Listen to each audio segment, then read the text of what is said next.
Hey, salutations chers auditeurs, spectateurs, c'est Vérité à venir et nous nous retrouvons pour un direct qui est titré Fracture mondiale, Jihad sioniste. Si je nomme ainsi le direct, vous allez le comprendre, c'est à la suite des déclarations de Benjamin Netanyahou. Ce n'est pas la première fois qu'il tente de mettre une sorte de combat lié à la religion, plus précisément lié à un courant de la religion, le sionisme, qui après avoir pris la Palestine, en tout cas une partie de la Palestine, vise à établir une sorte de royaume, une sorte de gouvernement mondial avec pour capitale Jérusalem. On va analyser ceci, mais avant ça, vous connaissez maintenant, c'est toujours le début des vidéos, des directs, l'invitation à vous abonner pour pouvoir me propulser. Vous pouvez choisir les notifications personnalisées ou autrement vous simplifier la tâche en mettant toutes les notifs comme ça, vous êtes averti des directs. Pour me propulser, pour me donner de la visibilité, vous avez en dessous une flèche, vous partagez, vous m'offrez du carburant quelque part en créant des posts, de la visibilité sur Facebook, Twitter ou bien en envoyant des mails et des WhatsApp ou autres à vos proches. C'est parti de suite pour ce direct. Salut à toi, Eric, qui est là. N'hésitez pas à liker, comme je l'inscris dans le commentaire du chat. Netanyahou nous a fait une déclaration à nouveau d'un ordre sioniste, si je devrais dire. Nous sommes le peuple de la lumière, eux sont le peuple des ténèbres, et un peu plus loin de dire nous réaliserons la prophétie d'Isaïe, qui déclare Benjamin Netanyahou. Ça, cette déclaration a été relayée par Ivankat News, et on va voir que ce n'est pas la première fois dont il parle de cette façon. Mais avant ça, on va avancer un peu. Je tiens à vous rappeler la vidéo Israël et le troisième temple. Prochainement d'ailleurs, il y aura un examen sur certains articles liés au troisième temple. Selon moi, le troisième temple ne verra pas le jour. Je vais vous l'expliquer rapidement pourquoi. C'est qu'il y a donc la bête qui se prépare, qui est les BRICS, à en tout cas faire entrer une autre bête sur elle, qui gouvernera. Pour nous, c'est l'antéchrist, pour d'autres, ça peut être Mahdi. Et derrière ça, vous allez observer d'autres choses, mais nous sommes bien dans l'ordre de fin des temps, et pas en étant désolé de la fin des temps, au contraire, en étant rassuré, en se disant que tout ce qui était inscrit va se réaliser. Donc c'est juste parfait, nous sommes actuellement à un moment historique de toute l'histoire de l'humanité, et je pense que nous pouvons être fiers d'être dans cette période, en espérant en tout cas produire le meilleur. Donc là, il y a un autre article qui nous disait, pour une fois, arrivé sur ces lieux où, selon la tradition juive, donc on est sur l'esplanade des mosquées, se dressait le deuxième temple jusqu'à sa destruction en 70 après Jésus-Christ, mais qui héberge aussi à la fois chez les musulmans la coupole dorée du dôme du rocher et la mosquée Al-Aqsa. Il suffit de quelques pas pour tomber nez à nez avec une dizaine de juifs religieux. Et comme dans la précédente vidéo, Israël et le troisième temple, on a vu qu'il y a de plus en plus de juifs de catégorie sioniste qui vont sur l'esplanade des mosquées pour créer des conflits, alors qu'ils sont interdits d'y accéder, et qui préparent comme ça, en tout cas, une ambition de destruction de ce lieu-là pour, à la place, édifier un troisième temple. Mais ce qui ne verra pas le jour, puisque le dôme du rocher, là où est censé en tout cas se situer ce temple-là, en question, les deux précédents temples, et du coup le troisième, abrite déjà un monument, si je devrais dire, qui attend l'arrivée de l'antéchrist, qui attend l'arrivée de certaines instructions d'un certain Mahdi, qui sera une sorte d'imam, qui mettra en place un califat, et ce califat utilisera actuellement la nouvelle alliance qui va voir le jour, 10 rois qui n'ont pas encore reçu d'autorité, qui sont les BRICS, alliés avec le dragon qui est la Chine. Vous allez pouvoir, pour certains, ils vont se dire qu'est-ce qu'ils racontent avec les dragons, les BRICS. Vous allez le comprendre, il faut juste suivre l'actualité et ne pas avoir le visage détourné de tout comment dirais-je, la vision panoramique qui peut vous être offerte. Donc là, on voit beaucoup de religieux juifs ces dernières années, sionistes plus précisément, sont en tout cas sur ce lieu et créer des tensions. Pendant longtemps, l'ascension du mont du Temple est restée le fait d'une simple poignée de juifs messianistes, mais ces dernières années ont été marquées par une évolution spectaculaire. Il y a quelques années, c'était quelques 11 000 visites qui avaient été recensées en 2013, et maintenant, en 2022-2021, on était à 50 000 sionistes qui allaient sur l'esplanade des mosquées, au niveau notamment des fêtes juives, et tentant de créer par là la discorde pour expliquer que eux de toute façon ne reconnaissent pas l'esplanade des mosquées comme telle, mais comme le lieu de leur troisième temple. La raison d'être de cet édifice est à chercher ailleurs, donc là on me parle de l'esplanade des mosquées. Elle peut d'abord se trouver dans ses inscriptions extérieures et intérieures. Pour leur écrasante majorité, ces inscriptions proclament en termes coraniques l'unicité de Dieu et la mission de leur prophète, tout en mettant l'accent sur la figure de Jésus.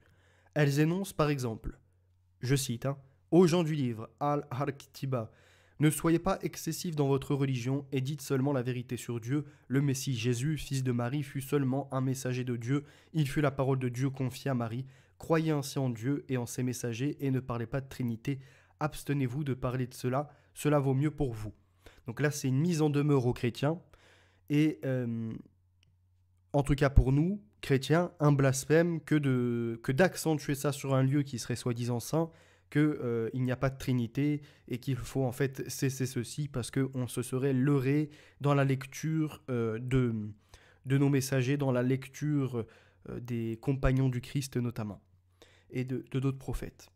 Le dôme semble ainsi être un message adressé aux chrétiens qui se voient exhortés à se convertir à l'islam, la nouvelle religion qui s'inscrit dans la continuité du message de Jésus. Vous voyez, c'est-à-dire qu'en fait, il y aurait eu dans un premier temps l'ordre des juifs, si je puis dire, et puis après l'ordre des chrétiens, donc le côté du christianisme, et enfin, en finalité des choses, depuis le 7e siècle, l'ordre des musulmans, donc de l'islam, et qui inviterait en fait à se détourner de certains méfaits du passé, de certains comportements ou non, et de certaines analyses des écrits qui nous ont été transmis. Donc là, selon moi, il n'y aura pas de construction du troisième temple. En fait, le troisième temple est déjà là. C'est celui, alors, non pas du côté des juifs, mais c'est bien celui des musulmans. Et lorsque Mahdi viendra, il sera donc sur ce mont en question, sur le dôme du rocher si vous préférez, à proclamer des paroles qui seront les plus invectives les unes des autres, envers en tout cas les chrétiens notamment et les juifs plus particulièrement. Ce qu'il faut voir par là, c'est que lorsqu'il y aura ce Mahdi en question, cet imam qui va se présenter, qui va mettre son califat en place, il va donc faire détruire l'adoration de la Kaaba. En fait, il va faire détruire l'adoration de Pierre et de toutes choses comme ça. Il se verra comme l'incarnation et comme la succession de prophètes passés.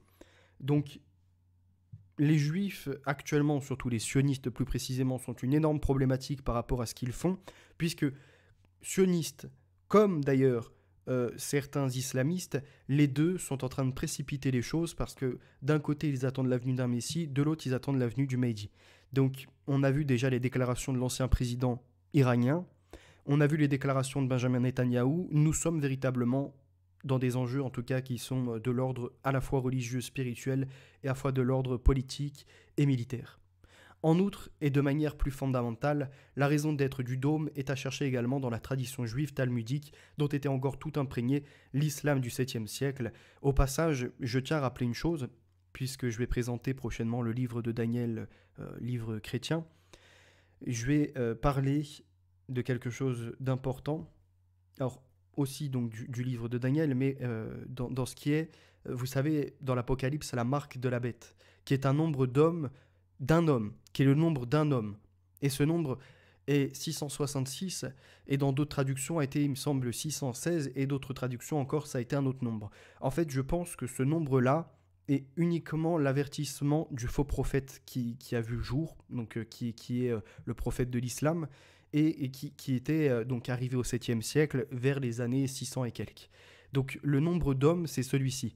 Les gens après seront imposés à prendre sa marque ou à prendre son nombre. Donc là après il y aura certainement une explication qui va arriver prochainement, mais pour ma part, ce nombre d'hommes en question, c'est bien le nombre en effet d'un homme qui arrive au 7e siècle, qui a remplacé les anciennes religions pour imposer quelque chose de nouveau et quelque chose qui va amener, on le verra après, à un nouvel ordre mondial des plus destructeurs. Donc là, on avait en effet, selon la tradition, le rocher de la fondation, abrité au sein du dôme, serait le nombril du monde, le lieu où fut créé le premier homme, et le lieu sur lequel Abraham s'apprêta à sacrifier son fils. Ainsi, en édifiant un tel monument pour commémorer ce rocher, le califat omeyyade inscrivait-il donc implicitement l'islam dans la lignée abrahamique de laquelle il se revendique, et le renouait même directement avec sa propre origine. En commémorant donc l'endroit où tout commença, le califat omeyyade désirait à la fois marquer la supériorité de l'islam sur deux autres monothéismes et consacrer l'islam comme la conclusion logique de l'histoire sainte. Donc je vous ai fait deux vidéos déjà pour comprendre que la grande Babylone, la grande prostituée, en effet, c'est bien la Mecque, à ne pas se leurrer, à ne pas se tromper avec d'autres appréciations qui pouvaient être erronées en parlant du Vatican. Même moi, le premier, j'ai été confondu dans ces interprétations. Et puis après, je me suis ravisé à comprendre que les collines ne sont pas des montagnes et que il n'y avait pas de symbolique qui correspondait à cette grande prostituée de pourpre et d'écarlate, et plus précisément, après, revêtue d'or, revêtue encore de propos qui sont, en tout cas, non corrects. Et donc, la Kaaba, oui, sera détruite prochainement, et il semblerait en plus que ce soit validé également par des courants islamistes. C'est-à-dire qu'il y a notamment l'État islamique, Daesh, qui ont déjà appelé à la destruction de cet endroit-là, et donc ça correspond aussi avec la continuité de ce que certains ont dans leurs livres. Alors on va revenir rapidement au propos du président Macron, puisque nous sommes vraiment dans ce moment de l'histoire où nous avons des présidents, des premiers ministres et d'autres encore, d'anciens présidents, qui prennent position et qui expliquent depuis quelques années, là depuis ce 21e siècle, que nous sommes comme ça dans des propos apocalyptiques. La bête de l'événement est là. Quand d'autres expliquent que la prophétie d'Isaïe va se réaliser pour eux, quand d'autres encore, comme l'ancien président même, iranien, expliquait qu'il fallait pousser les choses pour faire venir le Mahdi, et puis Issa, qui eux nomment ainsi, c'est-à-dire Jésus-Christ, auquel ils enlèvent en vérité sa filiation au divin, sa filiation au Créateur même. Et nous sommes comme ça, voyez-vous, dans des ordres importants de pays qui ont quand même des puissances, qui tiennent des discours et qui tentent de pousser l'activation d'une grande guerre, de grandes famines, de grands désarrois, pour qu'il y ait une sorte de sauveur, alors soit un Mahdi, soit pour d'autres un Messie, ou soit pour encore d'autres l'arrivée de l'Antéchrist, d'accord, qui sera après combattu, nous on le sait, par le Christ. Bon, celui qui se présentera au-dessus de tout, avec des paroles blasphémantes, servira l'Antéchrist. Celui qui nie le Fils n'a pas le Père, donc il est sans serviteur d'Antéchrist, inscrit noir sur blanc. Voilà, maintenant on comprend les choses. On comprend très bien que la grande prostituée est assise sur la bête, celle qui est en train de se forger, est en train de se former avec les BRICS, et qu'elle est accompagnée du dragon. Donc c'est bon, on a compris maintenant ce que sera la structure de cette bête-là. Elle ne sera pas de l'Occident, même si l'Occident a fait les pires horreurs qu'on a pu examiner de ces dernières années, ces dernières décennies même, devrais-je dire, même s'il y a eu du colonialisme de notre part, en tout cas sur notre territoire et d'ailleurs en dehors de l'Europe également, nous ne sommes pas du royaume de la bête. D'accord ? Il faut bien comprendre la chose. Mais il y a des membres du royaume de la bête qui sont chez nous et qui seront adorateurs et qui feront la guerre aux saints, c'est-à-dire aux chrétiens. Dès le début, le président installé dans son bureau de l'Élysée prononce cette phrase d'apparence apocalyptique. Nous sommes sur des propos d'Emmanuel Macron il y a maintenant quelques années. Je le cite. « Je crois que notre génération doit savoir que la bête de l'événement est là. Elle arrive.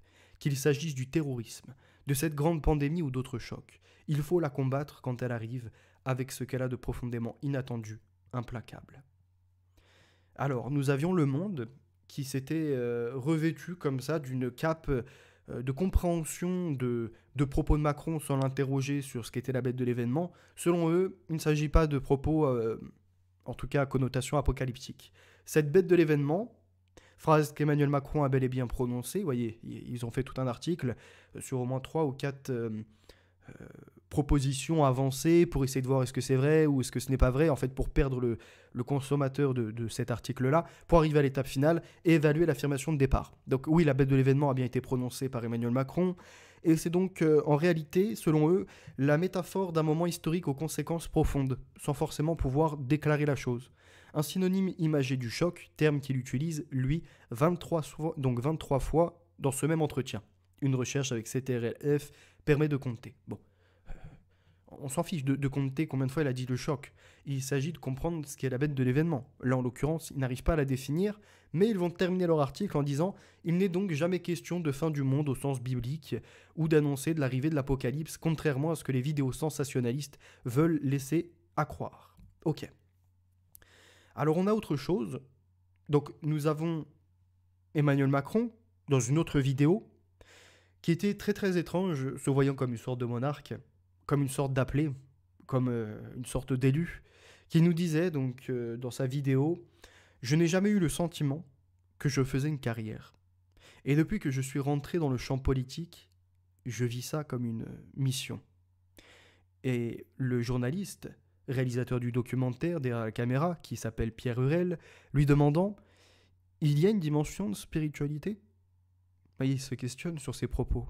Si tu vis ça comme une mission, que tu rentrais dans le champ politique, etc., est-ce qu'il y a une dimension de spiritualité ? Et Macron, comme habité, il répond ceci. Il y en a une. Et en tout cas, la conviction qu'il existe une transcendance. Oui, quelque chose qui dépasse, qui vous a précédé et qui restera. Ça, c'est Emmanuel Macron qui répond donc à ce journaliste. Et nous voyons bien qu'à ce moment-ci, avant qu'il tienne les propos sur la bête de l'événement qui est à la porte, il dit bien qu'il se sent en mission. Donc je pense que Emmanuel Macron est encore plus dangereux parce que Isaïe prophétise l'Emmanuel. Et que là, il se veut en sauveur, il se veut en personnalité de justice, de justesse et de paix, en expliquant qu'il faut mettre fin à un colonialisme, ce qui pourtant, dans les médias français, dans ceux qui l'ont porté parmi ses amis milliardaires, dénonce comme étant des fabulations, comme étant des inventions, comme étant inexistantes. Hein. Vous voyez, le colonialisme, ces mouvements sionistes sont niés en France dans les médias publics, grand public, ou comme on dirait mainstream, donc de masse. Ça, c'est nié. Et là, on a un président qui, après tous ses propos, après toutes ses sorties, après tout ce qu'il a pu faire subir au peuple français, et après ces énormes invectives envers le peuple chrétien, se veut maintenant comme une sorte d'Emmanuel, comme une sorte de sauveur. Et on a donc Benjamin Netanyahou, peu de temps après l'avoir rencontré, qui tout de même appelle à la réalisation des prophéties d'Isaïe. Isaïe qui en réalité annonce l'arrivée de Jésus-Christ. Hein. Ça, il faut remettre dans le contexte de l'époque. Et les Juifs ayant eu, Jésus-Christ face à eux, l'ont renié, et à ce moment-ci, en tout cas, ont été de l'œuvre de l'Antéchrist au moment où ils ont renié les Christ. Maintenant, comme il s'agit tout de même du peuple de Dieu, c'est vrai que c'est compliqué à comprendre pour certains, puisqu'ils veulent vous dire pourquoi ça serait le peuple de Dieu. En fait, leur comportement est comme celui de Lucifer, qui refuse de se prosterner, voyez-vous, et qui du coup ne veut pas en tout cas s'abaisser au niveau des hommes, voyez-vous. Donc il sera rejeté. Je pense que dans le cœur de Dieu, il n'y a pas forcément la différence entre toutes les créations humaines. Voyez-vous, nous sommes tous considérés à peu près pareils. Mais qui nous met à l'épreuve, justement, de devoir observer qu'il y a quand même un peuple élu. Et que dans ce peuple élu, plus précisément, le peuple juif, le Christ lui-même en était de cette branche-là, en était parti. Et que parmi eux, par contre, il y en a qui ont travesti les lois, qui ont été du comportement des pires pharisiens, et donc qui ont fait crucifier Jésus, qui ont été dans la lâcheté, qui ont eu le cœur avide de pouvoir, avide d'argent, et en fait totalement vide de spiritualité et de connexion au Créateur. Et aujourd'hui, on retrouve exactement certains mouvements de la sorte, du mouvement sioniste, qui ne veulent pas, comme certains rabbins l'appellent, à patienter, à ce qu'il y ait l'intervention du Créateur, du divin, etc., mais qui appellent tout simplement, voyez-vous, certains sionistes, à faire ça de leurs propres mains. Donc, ils ont usé de force et de stratagèmes auprès de certains politiques français, auprès de certains politiques britanniques, pour après, par la déclaration de Balfour et avec la collaboration de la famille Rothschild, aller en Israël, et puis, enfin en Palestine plus précisément, et justement créer l'État israélien, un État juif, un État hébreu, etc. Bon. Ça, c'est une création de toutes pièces. Mais ils ne s'arrêtent pas là, puisqu'ils sont justement dans un objectif de mission. Vous voyez, comme Macron qui annonce qu'ils sont une sorte de mission et pas forcément en une sorte de politique menée pour gouverner un peuple. Et bien, de ce côté-là, c'est pareil. On a des sionistes qui se sentent en mission, et après avoir récupéré la Palestine et surtout récupéré Jérusalem, ils veulent à présent édifier le troisième temple. Vous voyez, ils veulent comme ça s'opposer en réalité au plan du Créateur. Mais s'ils y parviennent, c'est que de toute façon c'est voulu. D'accord ? Si aujourd'hui ils y parviennent, malgré les massacres que l'on voit et malgré les cœurs brisés et ces familles qui sont toutes séparées, pour certaines carrément terrorisées quand ce n'est pas pire, c'est-à-dire quand elles ne sont pas exterminées, évidemment que notre cœur à nous, il est pris entre les deux. C'est-à-dire il est pris entre les Israéliens qui se font tuer et entre les Palestiniens qui se font tuer. Comprenant très bien les mascarades de certaines politiques et de ce sionisme des plus terroristes, comme d'ailleurs les groupes de l'État islamique qui sont aussi des plus terroristes. Il faut dire les termes. Et comme d'ailleurs certaines politiques occidentales qui sont aussi en réalité du terrorisme, mais déguisées sous d'autres appellations, sous cette nouvelle langue. Ce qu'il faut comprendre, c'est qu'aujourd'hui, on nous dit que la France n'a rien à voir dans cette problématique et on ne comprend pas l'importation du problème. Je pense que prendre position de la sorte, c'est se leurrer sur l'importance qu'a eu la France dans la création de ce problème. Oui, la France a participé à la création de l'État d'Israël. Donc aujourd'hui, s'il y a des problématiques avec les politiques de l'État d'Israël, normalement, ceux qui seraient les plus légitimes à intervenir, ce serait la France et l'Angleterre. Ça serait ces deux pays-là qui, comme ils ont permis la création de cet État sioniste, d'intervenir pour dire écoutez, on vous a aidé, on vous a sorti de l'Europe, on a fait en sorte que tout se déroule de façon, en tout cas correcte, de façon, si je peux dire, viable. Et là, aujourd'hui, vous êtes en train de tout mettre à l'eau. Pourquoi faites-vous ça? Oui, mais comme il n'y a pas d'intervention, la seule intervention qui aujourd'hui a lieu, c'est Macron qui se déplace, qui rencontre tel ou tel dirigeant et qui veut créer genre deux États. Ce qui en fait est proposé depuis X années. Mais lui se veut comme justement le prophète, entre guillemets, l'Emmanuel. Donc là, on voit Isaïe, qui est sorti de la bouche de Netanyahou, est le prophète le plus cité dans le Nouveau Testament. On a même dit de lui qu'il était le 5e évangéliste. Donc évangéliste, c'est annonciateur de la bonne nouvelle, porter l'évangile, la bonne nouvelle. Dans un contexte hautement troublé de guerre en Israël et la Syrie, il a donc annoncé la venue d'un enfant, Emmanuel, qui saura rejeter le mal et choisir le bien. Bon, l'Emmanuel. Isaïe est probablement le prophète le plus messianique. Il suffit pour s'en rendre compte de feuilleter son livre, en particulier l'ensemble de chapitre 6 et les suivants, que les exégètes ont depuis longtemps identifié comme un véritable livret, ce qui ne signifie pas nécessairement qu'il ait existé de façon autonome. Ça, après, c'est l'article qui le cite ainsi, article des Échos, il me semble, ou de la Croix, je ne sais plus, le livret de l'Emmanuel, donc Isaïe, chapitre 6 à 11. L'un des textes de cet ensemble est d'une portée immense dans la Bible, puisqu'il est relu par les évangiles plutôt, et a contribué à l'élaboration du langage de la foi et la compréhension du mystère de Jésus. Alléluia. Isaïe chapitre 7, souvent désigné comme la prophétie de l'Emmanuel. Il n'est pas inintéressant de le relire attentivement, car c'est l'ensemble du chapitre qui porte en quelque sorte cette prophétie. Donc là, j'ai pris un autre article, je vais vous lire sur le côté, je vois qu'il y a quelques messages qui défilent, et voici ce qui est dit. Le rassemblement des nations suit plusieurs scénarios possibles. Le scénario catastrophe nous montre les nations, ou une partie d'entre elles, châtiées à l'issue d'une série d'événements qu'on peut résumer dans la guerre de Gog et Magog, prophétisée par Ézéchiel, et là donc après ils nous mettent les chapitres concernés, et Zacharie. Je ne m'étendrai pas sur ce thème qui dépasse les limites de notre sujet. Ce qu'il est important de retenir ici, c'est l'idée que Dieu rassemble ses armées pour leur perte, que les empires qui ont déporté Israël sont les premiers jugés, et que la catastrophe épargne un restant chargé d'enseigner aux autres hommes la révélation qu'ils ont reçue. Ce scénario extrême n'est pas évoqué de gaieté de cœur, même s'il obéit en dernière analyse au principe de justice. Dieu aime ses créatures, et il temporise au maximum avant de recourir à leur destruction.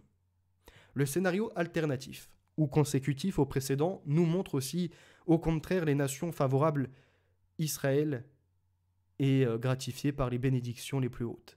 Elle participe au retour des dispersés qu'elle accompagne avec honneur. Isaïe, et donc là on a le livre, c'est elle, alors je ne sais plus c'est quel nombre comment dirais-je, en romain, mais donc c'est un chapitre dans Isaïe. Elles ont leur part dans le culte du temple de Jérusalem. Enfin, le rassemblement joyeux à Jérusalem ouvre une ère de paix universelle. Ça, c'est présenté ainsi par un auteur. Moi, ce qui m'intéresse, c'est surtout ça, selon le rabbinat, Isaïe, donc chapitre 2, certainement versets 2 à 5, et il réagit dessus. Voici ce qu'il dit, puisque il faut comprendre que Benjamin Netanyahou est influencé par certains rabbins. On se rappellera de la vidéo à l'époque où il était invité à déclencher les événements, à faire en sorte que ça s'accélère parce que leur messia, là, leur messie n'était toujours pas là. Oui, Messia était toujours pas là. Il l'attendait. Il expliquait à certains rabbins, qu'est-ce que vous faites? On attend, le temps défile. Bon, voici ce qu'un certain rabbin a dit. Il arrivera, à la fin des temps, que la montagne de la maison du Seigneur sera affermie sur la cime des montagnes et se dressera au-dessus des collines, et toutes les nations y afflueront. Et nombre des peuples iront en disant, je le cite, « Or ça, gravissons la montagne de l'Éternel pour gagner la maison du Dieu de Jacob, afin qu'il nous enseigne ses voies et que nous puissions suivre ses sentiers, car c'est de Sion que sort la doctrine et de Jérusalem la parole du Seigneur. » Fin de citation. Il sera un arbitre entre les nations et le précepteur de peuples nombreux. Ceux-ci alors, de leurs glaives, forgeront des socs de charrues et de leurs lances des serpettes. Un peuple ne tirera plus l'épée contre un autre peuple, et on n'apprendra plus l'art des combats. Maison de Jacob, allons, marchons à la lumière de l'Éternel. Ça, c'est ce qu'un rabbin a dit, et c'est ce qui est souhaité aujourd'hui. Moi, je vous mets un autre article, puisque les gens ont réagi et ont la mémoire courte. Benjamin Netanyahou, ce n'est pas la première fois qu'il dérape en expliquant que eux sont les lumières et que les autres sont les ténèbres. Donc en clair que eux méritent de vivre et sont les créatures de Dieu, quand les autres ne sont que les déchus, ayant déçu et méritant uniquement que la correction, que l'extermination. C'est à peu près ça qui est déclaré dans ses propos, même si c'est poli un peu plus, mais la pierre est la même, hein. Ce cœur de pierre est le même. Donc là, le 19 avril 2018, faisant allusion à la rhétorique belliqueuse sans précédent de l'Iran, le Premier ministre a juré que personne ne pourra éteindre la lumière d'Israël. Je le cite. « Tous les anciens peuples exilés de leur terre ont disparu et se sont dispersés dans tous les pays. Mais nous, le peuple juif, qui étions comme une feuille emportée par la tempête de l'exil, avons refusé de disparaître et sommes restés fidèles à Sion. » Donc là, dans ses déclarations, déjà à l'époque en 2018, c'est comme s'il disait que tous les autres peuples étaient bâtardisés et qu'eux, par contre, étaient restés purs et étaient restés dans la droite lignée. C'est ça, pareil, mais encore une fois, il faut polir les choses pour ne pas paraître insultant. Alors que pourtant, les propos sont des plus méprisants et à l'égard du monde entier. Parce qu'en l'occurrence, là, ils étaient adressés à l'Iran, mais plus particulièrement, c'était pour exprimer que les autres sont des goïs. Voyez, comme dans d'autres religions, nous serions des mécréants, des... comment dirais-je, dans d'autres termes encore, dont un qui m'échappe là actuellement, mais eux, pour eux, nous sommes des goïs. Nous sommes des non-juifs, des moins que rien, voyez, des humains, mais de sous-catégorie. Regardons la suite. S'adressant aux ennemis d'Israël, Netanyahou a fièrement déclaré que, je le cite, « Dans 70 ans, vous trouverez ici un pays beaucoup plus fort parce que ce que nous avons fait jusqu'à aujourd'hui n'est que le début. » Voyez. Donc là, on comprend rapidement que la prise de Jérusalem, la reconnaissance de Jérusalem, même par l'ambassade américaine, les pourparlers pour la création de 2 États avec l'Arabie Saoudite, etc., ne sont en réalité qu'un leurre, puisque leur objectif est d'avancer de façon toujours plus complète pour récupérer toute la zone et puis créer leur 3e temple et faire venir leur Mécha. D'accord ? Ça, c'est leur objectif et ils ne s'en cachent pas. Je continue à les citer. Aujourd'hui, certains veulent éteindre la lumière de Sion. Je vous promets que cela n'arrivera pas parce que notre lumière vaincra toujours leurs ténèbres. Nous sommes aussi forts et déterminés que jamais, a-t-il déclaré sous les applaudissements de la foule. Donc là, on a les mêmes propos à l'époque que ceux d'aujourd'hui. Et à nouveau en conflit avec l'Iran. Je rappellerai qu'aujourd'hui, le Hezbollah, qui est situé au nord de Jérusalem, mais c'est pareil, de l'Israël, c'est financé et ça a été formé par l'Iran. Que l'Iran, actuellement, va tenir un sacré jeu dans le mouvement chiite qui va remplacer d'autres mouvements musulmans et que c'est d'un mouvement chiite qu'il y aura une sorte de Mahdi qui fera la suite. Ça, faut bien le comprendre. D'accord ? Et c'est ça qui va s'imposer au monde. Aujourd'hui, les juifs, plus particulièrement les sionistes, sont quasiment parmi les plus détestés au monde. Ok ? Les musulmans, ils sont détestés un peu par-ci et par-là, mais c'est quelque chose qui est vague. C'est-à-dire que... comment vous expliquer ça ? Le jour où ils ont un représentant, comme par exemple au Vatican le pape, ils seront de nouveau respectés. C'est étrange de le dire de cette sorte-là, mais c'est à peu près ça, puisqu'il y a une sorte de peur, une sorte de cristallisation de la société qui ne comprend pas véritablement cette religion, qui ne comprend pas véritablement les pratiques, les courants et ce qui peut être partagé dedans. Et donc, ils ont comme ça, les peuples en général, de cette peur. Soit c'est l'angoisse, soit c'est la curiosité. Actuellement, ils sont dans l'angoisse. Mais la curiosité va leur être titillée quand il y aura un représentant donc qui se déclare officiellement pour la paix, qui expliquera que voilà, ils veulent agir en tout bien, tout honneur, etc. Et on verra la suite, mais ça sera pour celui qui est de la perdition, celui qui est de l'antéchrist. Au début, il fait plaisir au peuple, il rassemble. Voyez, comme aujourd'hui, les gens à travers la planète, à 3/4, même plus que 3/4, sont rassemblés derrière la Palestine. Vous voyez, il y en a certains qui tentent un peu, comme moi, de tenir un équilibre en disant on peut être pour la Palestine face en effet à un mouvement sioniste qui a dénoncé. Maintenant, la Palestine, qu'a-t-elle fait ces dernières années pour s'émanciper ? Qu'a-t-elle fait pour éviter toutes les corruptions, toutes les fraudes aussi qui résident en elle ? Vous voyez, par le Hamas et par bien d'autres choses encore. Donc ça, c'est pareil, c'est à comprendre et surtout les alliances qui sont formées. Je reviendrai dessus plus tard. Donc là, après, il a continué, il nous a dit « Nous n'hésiterons pas à affronter ceux qui veulent nous éradiquer, parce que nous savons que se défendre avec notre propre force est l'essence même de l'indépendance », a ajouté Netanyahou. Moi, je rajouterais d'autres choses, c'est qu'à chaque fois qu'ils ont parlé de se défendre par leur propre force, ça a toujours été en correspondance, en toute... comment dirais-je, en toute stratégie et en organisation avec les Américains. Sans les Américains, ils ne sont pas grand-chose. Leur force armée, quelque part, est américaine derrière. Donc là, il continue, il dit « Notre main est tendue pour la paix avec nos voisins qui cherchent la paix ». Donc quand vous entendrez parler de paix, à ce moment-là, quelque part, c'est comme les bruits de guerre. Hein. Gardez-vous d'être troublés, parce que la paix, elle va imploser quand la guerre, elle, va exploser. D'accord ? Donc là, notre main est tendue pour la paix avec nos voisins qui cherchent la paix. L'administration à l'égard d'Israël se répand enfin dans les pays arabes. Il y a là, je crois, de véritables germes de paix, a-t-il dit. Là, les germes de paix dont il parlait, c'était surtout Jared Kushner, Donald Trump, avec leurs relations au niveau de l'Arabie Saoudite. L'Arabie Saoudite, je rappelle, qui a détruit 98% des artefacts du courant musulman. Vous voyez, et là, ils vont détruire bientôt, enfin, c'est ce qu'ils veulent en tout cas, détruire la tombe de leur prophète. D'accord ? Et la dernière destruction, ce qui restera, ça sera détruire la pierre. Hein. Une fois que la pierre est détruite, la Kaaba, c'est bon, il n'y a plus rien. Il n'y a plus de traces de l'islam en Arabie Saoudite. D'accord ? La seule trace qui restera à peu près de l'islam, ça sera ce qui se passe au niveau du mont du Temple. Donc autant vous dire qu'une fois que ça s'est effacé, c'est pareil, c'est quelque chose de nouveau ou c'est un renouveau pour cette religion. C'est pas un effacement forcément pour qu'il y ait une imposition d'un sionisme ou autre par-dessus ou encore d'un américanisme ou de ce que l'on veut. Non, c'est pour le renouveau puisque le Mahdi se présentera, d'accord ? Et celui-ci, véritablement, sera l'œuvre de l'Antéchrist. Pour les musulmans, pour eux, c'est une sorte de sauveur qui annonce en fait qu'à la suite de son règne de 7 ans avec soi-disant Issa, etc., à partir de là, il y en a certains même qui pensent comme ça que Jésus donnerait l'autorité, ça ce serait la pire aberration qui puisse exister. Mais passons, regardons la suite. J'ai tenté tout de même de chercher avec Netanyahou, nous sommes le peuple de la lumière, donc je retombe sur l'article du 19 avril 2018, mais sur ces déclarations toutes récentes, d'hier, si je ne dis point de bêtises, si je ne m'abuse, rien. Aucun média ne s'est fait le relais de ce qui a été dit sur i24 News, qui a été relayé. C'est quand même assez étrange que aucun commentaire, aucun article ne sorte dans tous les journaux pour expliquer que là, nous sommes quand même face à un président qui se croit dans une mission divine, voyez, qui veut justement faire une sorte de guerre, entre guillemets, hein, je mets bien des très grandes guillemets, sainte. Voilà, rien. Pas un média n'a réagi sur ça, ce qui est quand même très très étrange.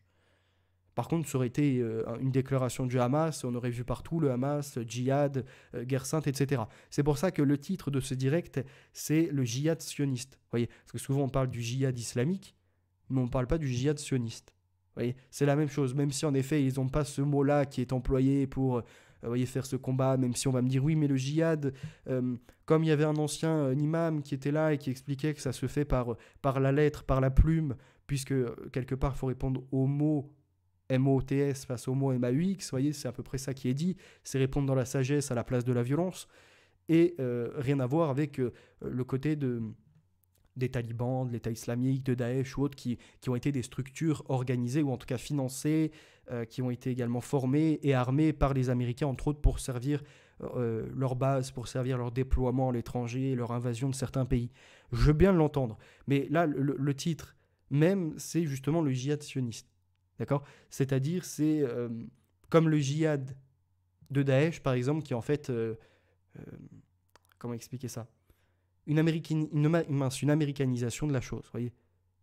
Je ne sais pas si je suis clair dans mes termes, mais j'essaie de l'être. Bref, tout ça pour dire qu'en tout cas, Netanyahou n'a pas été relayé par les médias, étrangement. Ça aurait été une déclaration d'un des dirigeants, ou même ne serait-ce que d'un Palestinien, comme ça. Ça aurait été repris en grande pompe partout, les Palestiniens se sentent dans un ordre de djihad islamique, etc. Et là, pas un mot. Bon, regardons la suite. Donc là, sur i24 News, vous voyez, on a eu à nouveau cette revendication que ce sont eux le peuple des Lumières et que les autres sont des ténèbres, le peuple des ténèbres. Voici ce qu'il a dit en direct. Hein. Bon, rien dans les médias français pour le moment. Vous savez, c'est comme pour l'hôpital bombardé, il faut attendre un peu, il faut tenter d'obtenir des faux et usage de faux, et à partir de là, ils tentent de défendre l'inacceptable. Mais ceci, encore une fois, n'apparaît pas comme par magie, voyez. Ils savent que les gens ont très bien compris ce qui se déroule. S'il continue ainsi, c'est parce qu'il faut justement faire monter le populisme, et si je devrais dire, faire monter l'envie de défendre la Palestine. Vous voyez, il faut en fait que, pour que la bête puisse gouverner correctement, donner l'envie que tout le monde se rallie derrière la Palestine. C'est ça l'objectif. D'accord. Et une fois que tout le monde sera derrière la Palestine et qu'il y aura comme ça, là cette fois-ci, ce nouvel islam qui sera sanglant, d'accord, pas forcément celui qui est actuel, mais un autre qui est un peu comme une sorte de développement à l'américaine de mouvements terroristes, à ce moment-là, eux, ils sortiront de l'équation, les sionistes, et ils laisseront l'affront entre, on va dire, le nouveau mouvement musulman et les chrétiens. D'accord. Et après, à partir de là, de ce désastre, à voir ce qui pourra se présenter. Bon, voici ce qui est déclaré. Nous sommes le peuple de la lumière, et ils sont le peuple des ténèbres, et la lumière triomphera des ténèbres, a déclaré Netanyahou selon une traduction de i24 News en Israël, et continuant de dire, notre guerre contre le Hamas est un test pour toute l'humanité. C'est une lutte entre l'axe du mal, de l'Iran, du Hezbollah et du Hamas, et l'axe de la liberté, du progrès.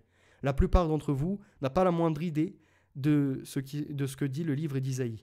Il annonce aux fils d'Israël, entre autres choses, que, je les cite à nouveau, « Les peuples du dehors seront vos laboureurs et vos vignerons, et que vous sucerez le lait des nations, et que leurs richesses vous parviendront. » Il y est écrit également que sur Israël resplendira la lumière de Yahvé, et une sombre brume recouvrira les nations. Alors cette partie-là, ce paragraphe-là, pour l'instant, je n'en ai pas la certification.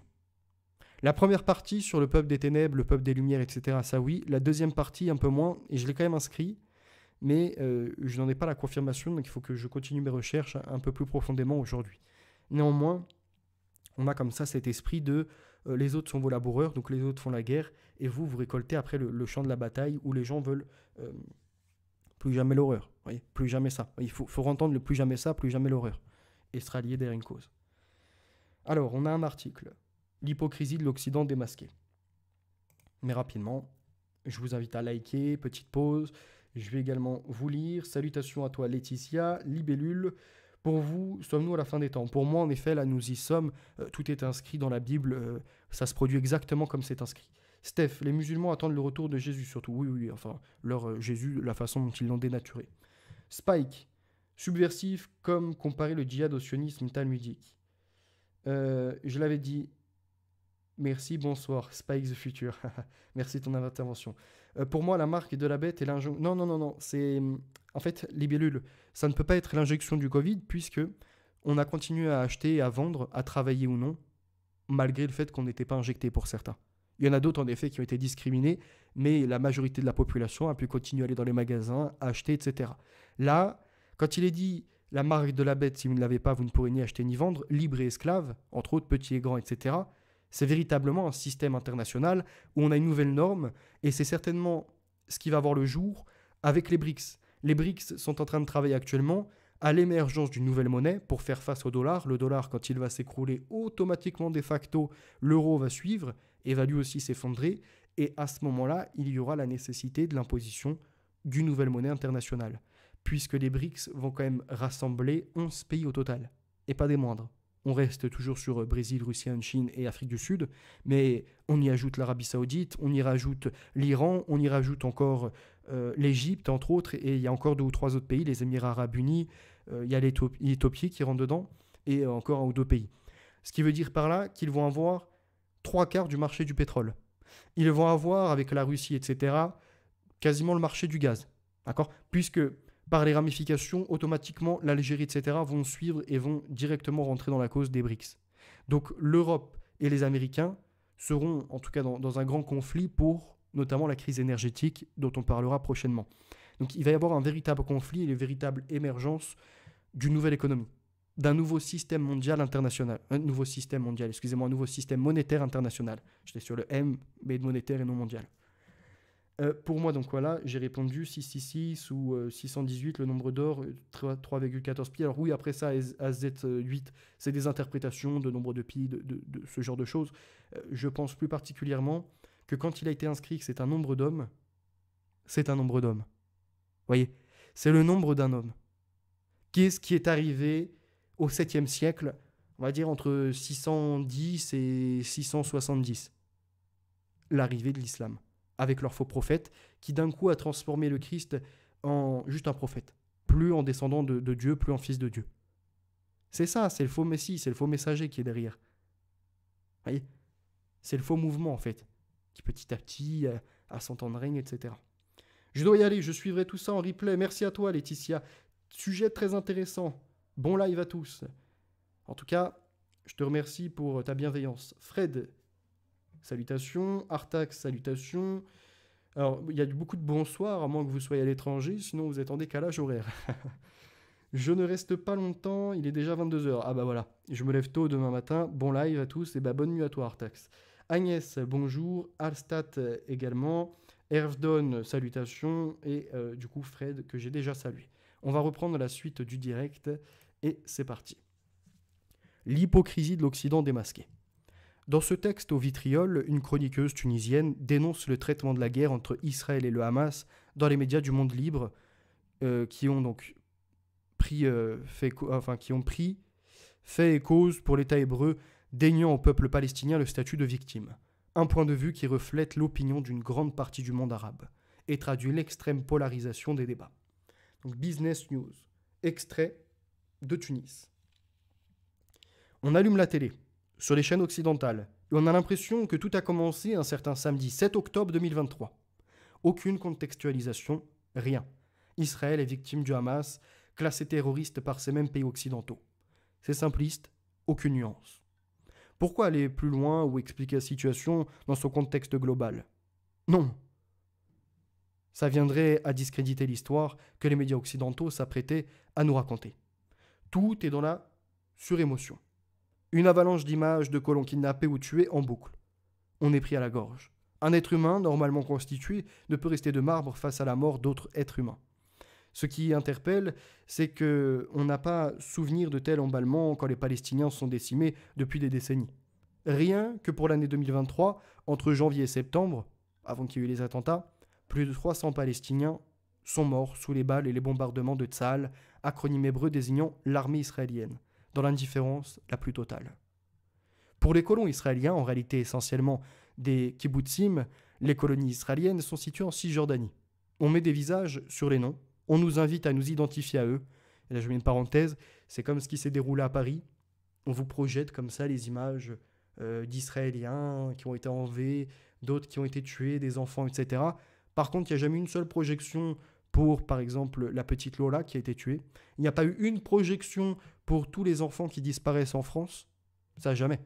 Ça, il ne faudrait pas alerter la population et mettre des projections dans les villes pour dire, regardez, le nombre d'enfants qui disparaissent sur notre territoire, qui sont bien français, qui ne sont pas à l'autre bout du monde, et qu'on pourrait peut-être comme ça entamer des recherches, et peut-être aussi faire une mobilisation générale pour soulever des deniers, et pour pourquoi pas mettre en place un système, un peu d'une sorte de gendarmerie poussée, militaire, qui enquêterait. Ah, ça non.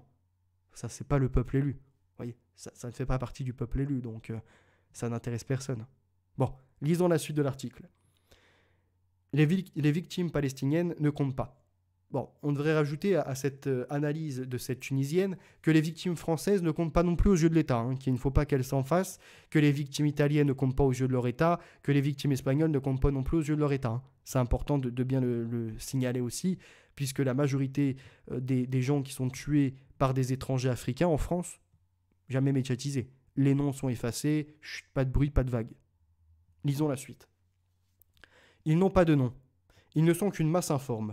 Les journalistes les plus empathiques s'apitoieront sur ces pauvres Palestiniens pris en otage par le méchant Hamas et utilisés comme bouclier humain. Alors, c'est vrai que c'est facile de réduire rapidement la situation à ceci. Néanmoins, multitude de vidéos existent où on voit la lâcheté de certains Palestiniens qui envoient leurs enfants en première ligne, avec le drapeau, à essayer de chercher un peu les militaires qui sont sur place, etc. Ça, j'appelle ça une lâcheté. Voilà. Donc ça, c'est important aussi de le signaler. D'autres auront, et c'est une lâcheté aussi de la part de certains membres de l'armée de Tsahal, comme ça, des fois, de tirer sur le pauvre civil ou de chercher également à créer des conflits. Attention, comprenez bien mes propos. Mais d'envoyer des gamins, des fois, qui ont 10 ans, 12 ans, jeter des pierres, ou comme ça, aller carrément jusqu'à la limite, jusqu'à la ligne, jusqu'au front, voyez, pour essayer de chercher un peu, comme ça, la vidéo qui pourra faire un scandale si le membre de l'armée le pousse ou lui fait quelque chose. C'est pareil, c'est d'une lâcheté des plus terribles. Lisons la suite. D'autres auront un soupçon de condescendance, enfin un soupçon de de compassion en nous disant que les Palestiniens ne sont pas le Hamas. Voyez le glissement dans les notions. Ce n'est plus Israël qui assassine des milliers de gens coincés donc dans la plus grande prison à ciel ouvert du monde. Non, ce n'est pas Israël qui commet aujourd'hui et depuis plus de 70 ans un génocide, mais le Hamas. Oui, inversion accusatoire. Donc ça, c'est vrai que sur cet élément-là, sur ce qu'elle déduit des médias français et occidentaux, de leur traitement médiatique pour cette situation, elle a totalement raison. Le Hamas, c'est des terroristes. Tsahal, c'est qu'une armée de l'État israélien. Donc s'ils font des morts, dommages collatéraux. Hein. C'est comme pour les Américains, quoi. Lisons la suite. Et au passage, vous avez vu ce que je vous ai partagé, là, la petite clé USB, soi-disant retrouvée sur un type comme ça qui sait très bien qu'il va sans retour. Ils veulent nous rejouer la fiole de Colin Powell. On a retrouvé comme ça de l'anthrax, on a retrouvé des laboratoires. Ah bon? Où ça? Quand? Comment? Jamais. Bon. Ce n'est absolument pas étonnant. Défendre une cause juste où les droits humains est à géométrie variable. Ne vous y trompez pas.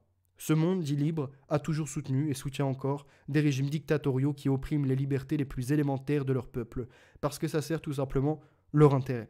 Alors je voudrais ajouter autre chose. C'est vrai que j'en vois beaucoup dans les médias qui font de la propagande pour Israël, pour les otages, pour ceux qui ont été tués, etc. Paix à leur âme. Par contre, du côté de ceux qui dénoncent les médias et qui disent penser aux Palestiniens, je ne les ai jamais vus non plus faire un seul post pour dire l'effroi qu'ils avaient à observer des victimes israéliennes.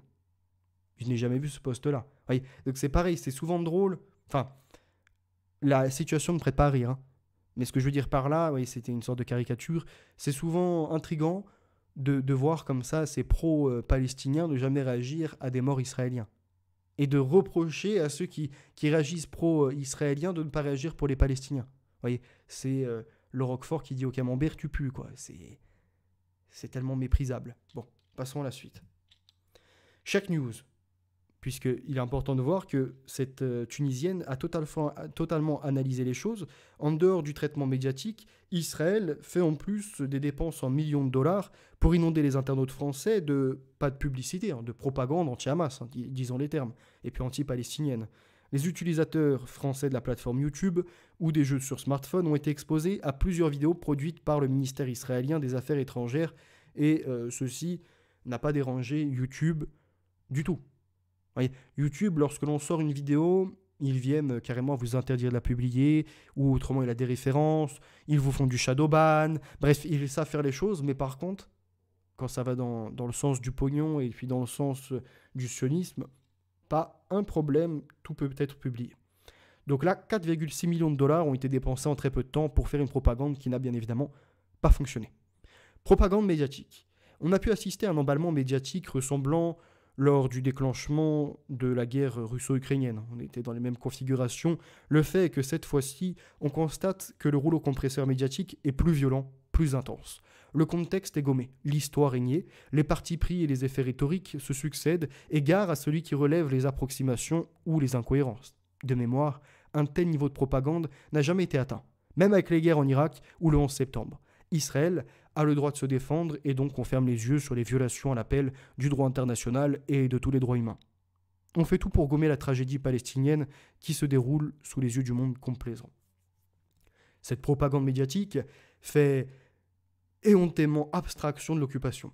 Elle fait abstraction de la politique d'apartheid que subissent les Palestiniens et renvoie ces derniers dos à dos avec les Israéliens alors que ce sont eux qui subissent le terrorisme d'État raciste au relent théocratique.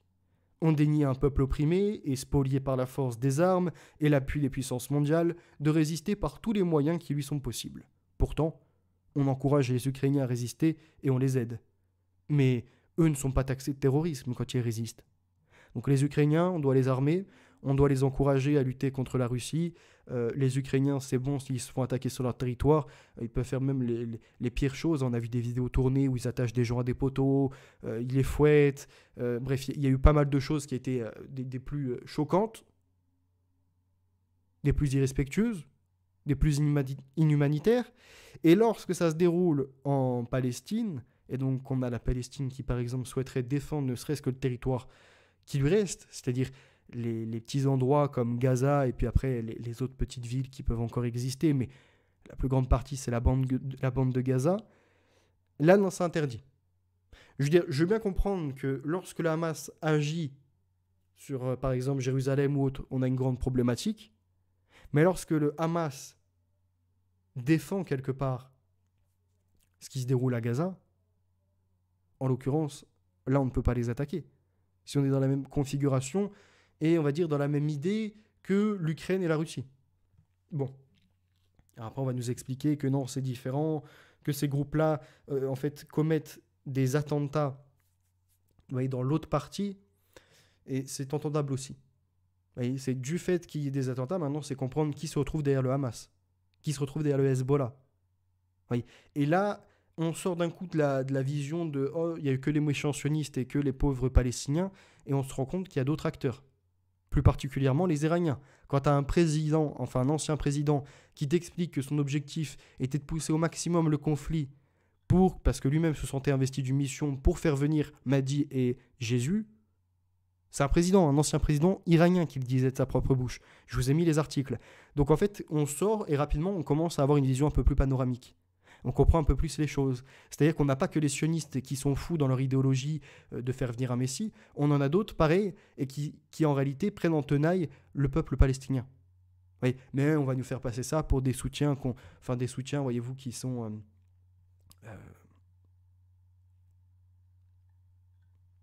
comment je pourrais employer le terme ? Oui, des soutiens qui ne cherchent pas leur propre intérêt, si vous voulez. Il y a un autre terme que je voulais employer, mais qui m'échappe à nouveau. Donc il faudra que je revoie mon vocabulaire au passage. Inaudibles sont ceux qui portent encore la cause palestinienne dans sa dimension humaniste et universelle. Ils ressentent l'impuissance face à une puissante machine qui a ancré la sémantique sioniste en référence au mouvement du sionisme qui prônait la formation d'un État juif en Palestine dans l'inconscient collectif. Force aux Palestiniens qui font face à la mort et à la désolation. L'issue tragique de ce nouvel épisode meurtrier est écrite d'avance. Le patron de Tsahal n'avait-il pas dit qu'il allait anéantir ces animaux humains ? Et personne parmi ces médias défenseurs des libertés et des droits de l'homme ne s'en est offusqué. Donc c'est Ikhlas Latif, publié le 13 octobre. Il y a un autre élément qui rentre en jeu aussi, c'est qu'il y en a beaucoup qui disent après tout, les Palestiniens, ils ont qu'à quitter le territoire, ils ont qu'à aller en Égypte, ils peuvent aller en Arabie Saoudite, ils peuvent aller un peu partout. Enfin, il y en a certains dans la vulgarité de leurs propos, sans comprendre la géopolitique, ils disent qu'est-ce qui nous font chier quelque part les Palestiniens. Ils ont qu'à quitter le territoire. Mais c'est pas plutôt l'inverse qui devrait se produire. C'est-à-dire que les sionistes, fut un temps, leur a proposé 2 ou 3 destinations différentes. Mais ils se sont dit non, nous c'est Sion, c'est là-bas qu'on veut aller. Donc pourquoi devrait-on répondre à leurs caprices ? Et pourquoi ne faudrait-il pas plutôt justement extrader ces populations juives qui quelque part, quand elles sont en Europe, créent des problèmes par le sionisme, par un mouvement sioniste, fait par les mêmes politiques qui leur créent des problèmes déjà. Vous voyez, c'est un peu comme... si je devrais comparer ça aux musulmans qu'on voit en France, vous voyez, qui jurent voilà à chaque fin de phrase, qui vont se battre, qui vont fumer des renoufs, qui vont boire de l'alcool, qui vont pillave, qui vont faire n'importe quoi dans la rue, qui vont aborder les femmes, etc. Bref, on en a des exemples tous les jours, hein, en bas des tours, quand tu te promènes dans la ville, bref, tu les vois partout. Tu les vois partout, ces comportements-là, avec ça jure à chaque fin de phrase. Tu te demandes même où sont passés les imams pour les reprendre et pour leur dire « Mais qu'est-ce que tu es en train de faire là ?» Oui, où sont passés les gens de foi et les gens de sagesse ? Bon, il semblerait qu'il y en a beaucoup qui soient plutôt dans le côté du cash, vous voyez. Faites rentrer l'argent et on se tait, on voit rien, on fait nos activités. Bon, ça, ce qu'il faut voir par là, c'est la même comparaison que l'on peut avoir avec les sionistes. Vous voyez, au lieu qu'il y ait un mouvement de ces communautés-là, de l'intérieur, pour dire ça, il faut stopper les horreurs, il faut stopper les conneries, non, c'est toujours plus de dégradation et toujours plus de laisser aller vers les gens de peu de foi qui sont en réalité... ils se pensent investis d'une mission. Voyez-vous. Comment Moscou et Pékin tentent de tirer leur épingle du jeu ? L'attention de Washington est concentrée sur le Moyen-Orient, une aubaine pour la Chine qui se prépare à un possible bras de fer avec les États-Unis au sujet de Taïwan, mais surtout pour la Russie qui espère un tarissement du soutien occidental à l'Ukraine. Donc là, The Wall Street Journal, on a un extrait du Wall Street Journal. Voici ce qui nous est inscrit. La guerre entre Israël et le Hamas ne risque pas seulement de dégénérer en conflit régional. Elle affecte également l'équilibre des puissances au niveau mondial et entraîne un étirement des ressources américaines et européennes, tout en soulageant la pression qui pèse sur la Russie et en offrant de nouvelles possibilités à la Chine. On rappelle, la Chine, c'est le dragon, qui offre autorité à la bête, qui a 10 cornes, 10 rois qui n'ont pas encore reçu d'autorité dans ce nouveau royaume. C'est ça qu'il faut comprendre. Il est difficile de prédire les conséquences à long terme de l'embrasement au Moyen-Orient. Elles dépendent avant tout du succès éventuel d'Israël dans sa volonté d'éliminer le Hamas en tant que principale force politique et militaire dans la bande de Gaza. D'ailleurs, c'est pareil, cette nouvelle langue de Gazaoui. On ne parle pas de Palestiniens, on parle de Gazaoui. Pour comme ça se dire que c'est pas du peuple palestinien. On supprime l'idée que ça faisait partie d'un pays avant. L'autre question essentielle est de savoir si les relations diplomatiques de l'État hébreu dans la région et l'influence de ses soutiens occidentaux sur la scène internationale peuvent survivre aux pertes civiles qui ne cessent de croître à Gaza. Mais pour l'heure, la guerre déclenchée par le Hamas le 7 octobre 2023, quand il a lancé une attaque sans merci sur des villes et villages israéliens qui a causé la mort de près de 1400 personnes, est une aubaine pour les grands rivaux géopolitiques de l'Amérique. Des attentats qui, semblerait-il, ont passé les filtres et les contrôles militaires d'une des armées les plus développées au monde en termes de surveillance. On y croit, ça. On croit à ce mensonge. Non, on n'y croit pas. Bon, ok, c'est bien, on est éveillé sur la chose. La Chine, la Russie et l'Iran cherchent depuis longtemps à saper le système international soutenu par Washington et exploitent aujourd'hui le fait que l'attention des États-Unis se focalise ailleurs. Je les cite. « Nous sommes témoins d'un glissement et d'un basculement de l'ordre mondial », commente l'ancien Premier ministre finlandais Alexander Stubb, actuellement candidat à la présidence de son pays. Quand les États-Unis laissent un vide de pouvoir, quand les États plutôt laissent un vide de pouvoir, quelqu'un va combler le vide en question. Ce qui est certain, c'est que l'Amérique est déjà de retour au Moyen-Orient, mettant en avant son rôle de partenaire indispensable d'Israël et des pays arabes clés, à coups de navettes diplomatiques et de déploiements militaires. Un engagement approuvé aux États-Unis par les républicains et les démocrates et qui dissipe en partie le sentiment isolationniste qui progressait ces dernières années. Or, alors que les regards de Washington se braquent sur le Moyen-Orient, elle, la Russie, est sans doute celle qui profite le plus des bouleversements en cours. Citant les morts toujours plus nombreux du côté palestinien, le Kremlin a beau jeu de dénoncer ce qu'il dépeint comme l'hypocrisie des gouvernements occidentaux qui ont clairement condamné les massacres de civils commis par les Russes en Ukraine, mais qui critiquent à peine, voire pas du tout, les actions israéliennes à Gaza. Rhétorique poutinienne. Le président Vladimir Poutine, dont les forces, d'après les autorités ukrainiennes, auraient tué des dizaines de milliers de civils lors des combats dans la ville ukrainienne de Mariupol, qui ont duré des mois l'année dernière, a comparé le siège de Gaza par les Israéliens à celui de sa ville de Saint-Pétersbourg, alors baptisée Leningrad pendant la Seconde Guerre mondiale. Ce qui revient fondamentalement à mettre sur un pied d'égalité les Israéliens et les nazis. Cette rhétorique constitue une rupture nette dans les relations autrefois chaleureuses qu'entretenait Poutine avec le Premier ministre israélien Benjamin Netanyahou. C'est une composante de l'effort diplomatique de la Russie qui cherche à se poser en chef de file du mouvement planétaire contre le néocolonialisme occidental alors qu'il mène une guerre de conquête coloniale en Ukraine. Tout conflit, qui détourne un tant soit peu l'attention de l'Ukraine, rend un fier service à la Russie, explique le ministre des Affaires étrangères lituanien qui est Gabrielius Landsbergis. Les Russes ne l'ont peut-être pas déclenché, mais ils ont tout intérêt à ce que ce conflit en Israël dure aussi longtemps que possible. Ce serait un gain tactique pour les Russes en Ukraine, et cela leur permettrait au niveau stratégique de renforcer leur discours hostile au monde occidental. La Chine a elle aussi opposé la cause palestinienne, comme elle ne l'avait jamais fait depuis des décennies. Ses relations, un temps cordiales avec Israël, sont en lambeaux. Pékin n'a jamais cessé d'invoquer la nécessité de combattre le terrorisme pour réprimer les Ouïghours dans le Xinjiang, mais c'est toujours soigneusement abstenu d'user du mot terrorisme pour décrire l'attaque du Hamas aux grandes dames d'Israël. Je cite en tout cas le ministre des Affaires étrangères chinois qui est Wang Yi, le 19 octobre, qui nous dit « Ce qui est crucial, c'est que le peuple palestinien a de tout temps été victime d'une injustice. » Alors que Pékin se prépare à un possible bras de fer avec Washington au sujet de Taïwan, la Chine tire parti du fait que l'attention de la Maison-Blanche est une fois plus détournée par les troubles au Moyen-Orient. La guerre lancée par le Hamas affecte également l'Inde, le principal rival de la Chine en Asie, qui s'est nettement rapproché d'Israël ces dernières années. Alors, rival, mais quand même associé dans les BRICS. C'est là où je ne comprends pas forcément des fois ce qui peut se situer dans... Alors là, c'est un article, il me semble, du Washington Post, non, du Wall Street Journal plutôt. Et il y a des choses comme ça qui sont assez intrigantes. Ça interroge en tout cas. La guerre lancée par le Hamas donc, affecte également l'Inde, le principal rival de la Chine en Asie, qui s'est nettement rapproché d'Israël ces dernières années. Et au mois de septembre, l'Inde et les États-Unis ont annoncé qu'ils prévoyaient de mettre en place un corridor de transit reliant l'Inde, le Moyen-Orient et l'Europe en passant par les Émirats arabes unis, l'Arabie saoudite, la Jordanie et Israël, concurrençant ainsi le projet chinois des nouvelles routes de la soie. Je pense que l'Inde est associée avec la France et les États-Unis. Et qu'il y a une possibilité, je dis bien une possibilité, ce n'est pas sûr, que l'Inde sorte des BRICS. Et donc, que le nouvel accord, à partir de janvier, là, il ne soit pas 11, mais il soit 10. L'Inde se retirant, rejoignant les ailes du coq et les ailes de l'aigle. Donc, la France et les Américains. Avec, je ne vais pas rentrer plus dans les détails que ça, dans les représentations de ce pays-là, mais il faut voir, creuser.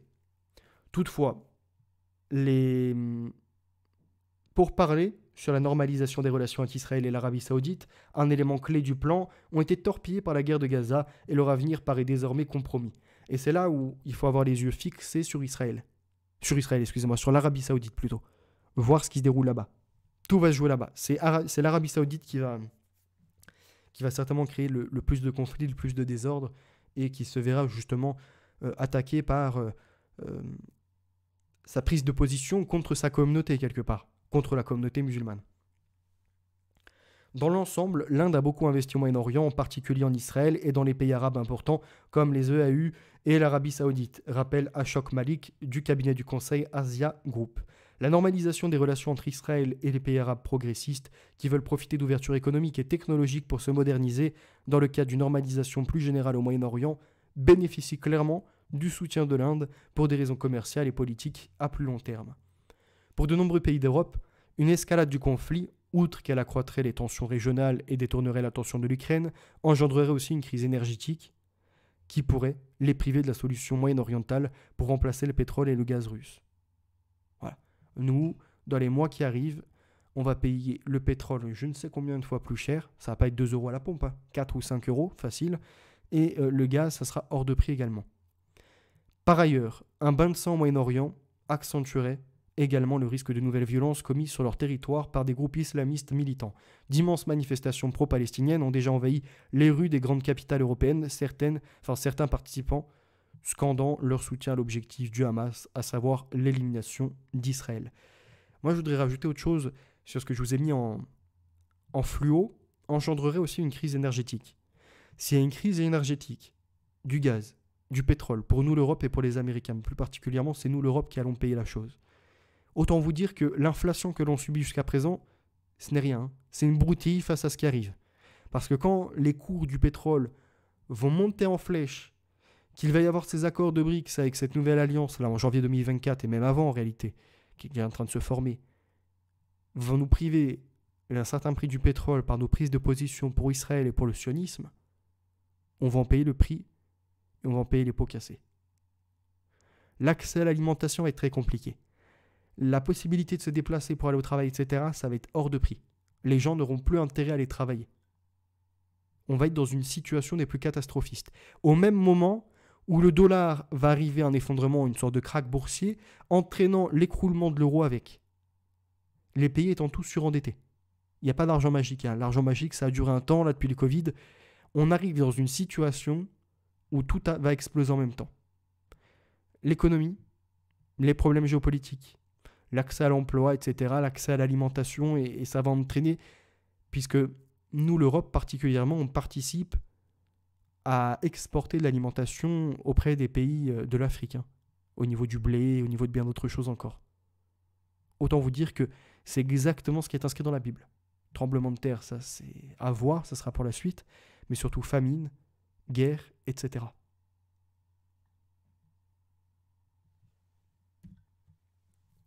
Une escalade du conflit engendrerait une crise énergétique dans de nombreux pays d'Europe. On nous dit, pour Ivo Dalder, directeur général du think tank Chicago Council on Global Affairs et ancien ambassadeur américain auprès de l'OTAN, Washington devrait être en mesure de soutenir Israël et l'Ukraine tout en respectant ses engagements envers Taïwan. Je les cite. Nous sommes capables de marcher et de mâcher du chewing-gum en même temps, assure-t-il. Nous avons la capacité et nous sommes la puissance mondiale à même de faire les trois. À vrai dire, la crise au Moyen-Orient vient aussi rappeler à quel point l'Amérique reste importante pour la région et pour le monde.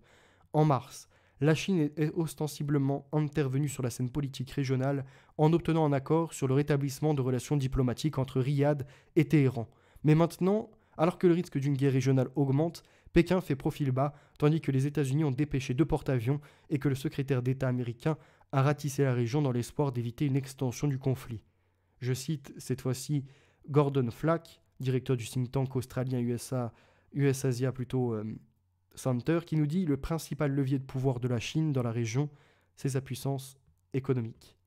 Ils n'ont pas encore de capacité de projection de puissance dans cette région, par conséquent, personne ne se tourne vers eux pour leur demander de résoudre les problèmes. Donc là, c'est Yaroslav Trofimov à Dubaï qui a publié ça le 16 octobre. Il y a autre chose qu'il faut voir, c'est que depuis ces dernières années, on a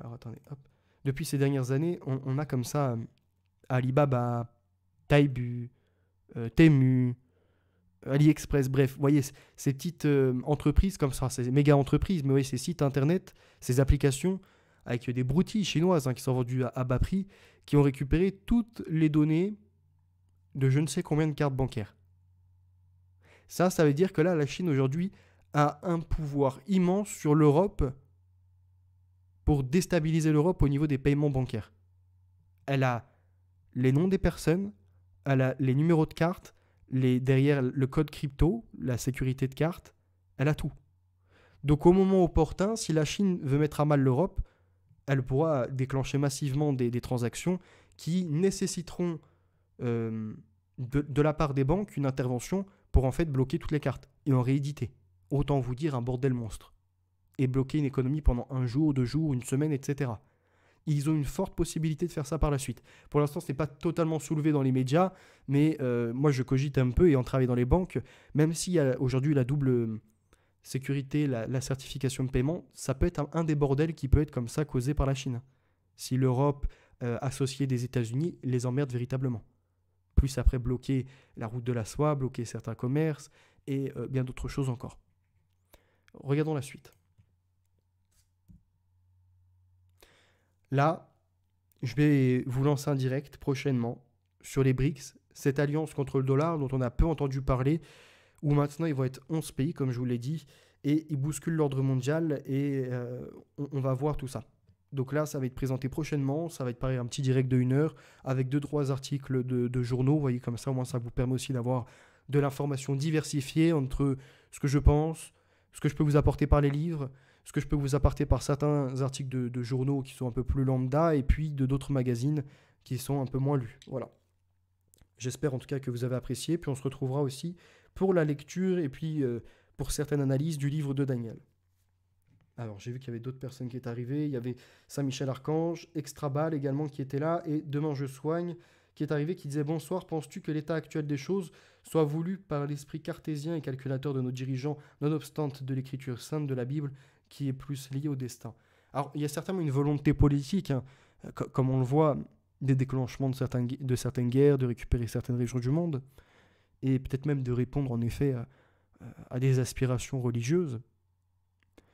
Maintenant, ils n'ont pas le total contrôle. Je pense que rien ne se réalise sur la volonté du Créateur. Voyez-vous. Et du coup, on va essayer de voir et d'en tirer en tout cas des conclusions par rapport notamment à cette alliance sur les BRICS. On va tenter comme ça d'y voir un peu plus clair sur cette région et sur ce qui se passe à l'international dans la géopolitique. En tout cas, je vous remercie d'avoir été présent. Pour les derniers, les retardataires, n'hésitez pas à liker. Extrabal, je t'ai salué il y a quelques secondes, mais du coup, tu es arrivé à la fin. Tu pourras refaire ce direct qui dure 1 heure. Au moins, c'est comestible, entre guillemets. Ça peut être consommé rapidement. Et puis, on se retrouvera donc prochainement sur les BRICS et sur le livre de Daniel. Merci de votre présence. Bonne journée à Saint-Michel-Archange, Fred, Extrabal, Ervdon, Demain je soigne, et puis les autres qui sont passés, Agnès, Artax, Alstad, et bien d'autres encore. Il y avait Laetitia, il y avait Libellule, il y avait Spike, il y a eu Eric, et AZ8 également. Allez, excellent après-midi, et à très bientôt. N'oubliez pas, la vérité est notre avenir, les valeurs sont ancrées, et la victoire est assurée. Bye.